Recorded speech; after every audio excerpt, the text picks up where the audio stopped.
For years, we've all been stuck with this frustrating paradox in myelofibrosis.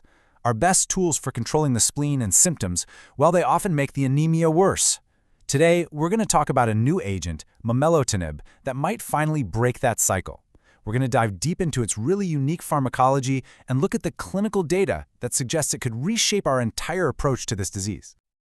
Okay, so here's how we're going to break it down. We'll start by framing that core clinical problem we all face. Then, we'll dissect Momelotinib's innovative dual action mechanism. After that, we'll review the powerful efficacy data from the key trials, talk about where it fits with specific patient groups, and finally, look at what this all means for the future of anemia management. So let's start right there, with the central dilemma in managing myelofibrosis, this complex and, let's be honest, often frustrating paradox of anemia. This is a scenario we've all seen, right? We start a conventional JAK inhibitor, the spleen shrinks, the patient feels better, but then their hemoglobin drops. So we're forced to cut the dose, maybe even stop treatment altogether, and pretty soon the patient is back for transfusions. We're just caught in this cycle that undermines the very benefits we're trying to achieve. So how do we break out of this cycle? Well, the answer might be in a whole new approach to treatment. Let's explore the really unique pharmacology of Momelotinib, because it goes way beyond simple JAK inhibition to get at the root cause of the anemia itself. And this is where it gets really interesting. This slide shows you exactly what sets Momelotinib apart. See, it's not just another JAK inhibitor. It's got this dual action mechanism. Of course, it inhibits JAK1 and JAK2 to control the spleen and symptoms, but the key is that plus, the ACVR1 inhibition. That's what allows it to fundamentally address the anemia. It's hitting the disease from two different angles, and that is a potential game changer. Now, to really appreciate what that ACVR1 inhibition does, we have to talk about hepcidin. As you know, in the chronic inflammatory state of myelofibrosis, we see these pathologically high levels of hepcidin. It essentially acts like a gatekeeper, locking away iron and creating a functional iron deficiency that just suffocates red blood cell production. This is the classic anemia of inflammation. And this just beautifully lays out how we break that cycle. Think of hepcidin as holding all the body's iron hostage. By inhibiting ACVR1, Momelotinib basically cuts the production of hepcidin. The gatekeeper is gone. The iron is released, the bone marrow finally gets the fuel it needs to make red blood cells, and the anemia improves. It's a really elegant solution to a very complex problem. Okay, so the mechanism is fantastic on paper, but the crucial question is, how does this actually translate into real-world clinical benefits? So let's look at the data from the pivotal Momentum and Simplify trials. The clinical data here is pretty impressive. It consistently hits what I like to call the trifecta of benefits in myelofibrosis. It improves anemia, often leading to transfusion independence, it shrinks the spleen, and it makes patients feel better by alleviating their symptom burden. Hitting all three of these is what makes it such a promising option.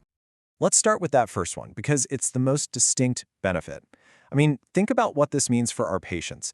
For someone who's coming in for transfusions every few weeks, achieving transfusion independence it's huge.